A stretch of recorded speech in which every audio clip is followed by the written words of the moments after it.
بسم الله الرحمن الرحیم. د مرسته وکړئ پیج درنو قدرمنو لیدونکو سلامونه او نیکې هیلې. درنو ملګرو، یو ځل بیا مو د خادي ګل ماما سره ناسته وکړه. د خادي ګل ماما ویډیو تاسې څو ورځې مخکې لیدلې وه. دا هغه دردېدلی خادي ګل کاکا دی چې د ده 4 نفره د اوربند په ورځ، په هغه ورځ چې کله د حکومت او د طالبانو ترمنځ د سولې ورځ وه او اوربند شوی و، پکې شهیدان شول. یو وراره یې ډولي نومېده، بل رفیق او بل هم په ملي اردو کې د سلیم خان په نوم شهید شوی و، او دریم هم د ده وراره و. دغه ماشومان چې تاسې ګورئ څه دلته اوس فلحال شته څه نشته، دا د 3 پلرونو واده ده. تاسې په مخکې ویډیو کې ذکر اورېدلی درنو ملګرو. یو ورور د دوی دپاره 10,000 کلدارې موږ ته راجمع کړې وو. موږ دوی ته دغه خوراکي توکي پرې راوړل او دوی ته مو ورسپارل.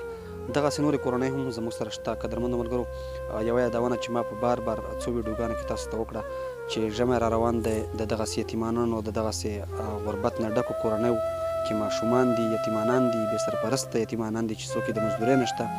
د هغوی دپاره راسره د ژمي د وسایلو دپاره مرسته وکړئ او ستاسې دغه مرسته به انشاءالله حقدارو کورنیو ته رسیږي. نو اوس موږ دغه کورنۍ ته خوراکي توکي راوړل. په تاسې بیا هم غږ کوو چې د دغسې کورنیو تر شا راسره بیا ملاتړ وکړئ. الله پاک دې خوشحاله لري. الله هر قدم د امام سره کې واچوي. ستاسو ټولو چې چا موږ سره دا کومک کړی دي یتیمانو سره، الله دا دنیا مو ورکوه، هغه دنیا نه مو الله یې ډېر خوشحاله کاندي. موږ ډېر غریبان یو، بس غریب الله ته څه وکړو، بس دغسې مجبوري او پوه شو دغه شهیدان راته پېښ شوي چې ګوره نوم سر تر خلاصېږي او نه پښې، بس واړه ماشومان دي. واورېده بس زړه په زیرګي او چې هم د لاسه نه شي. واورېده زه الله مهربان دی. انشاءالله درانه ملګري ستاسې ویډیو یې کتلې ده، اوس هم ستاسې غږ اوري. انشاءالله نورې مرستې به هم راځي او موږ به دغه مرستې ستاسې غوندې کورنیو ته لاس په لاس رسوو. درنو ملګرو، خپلې مرستې زموږ سره جاري وساتئ.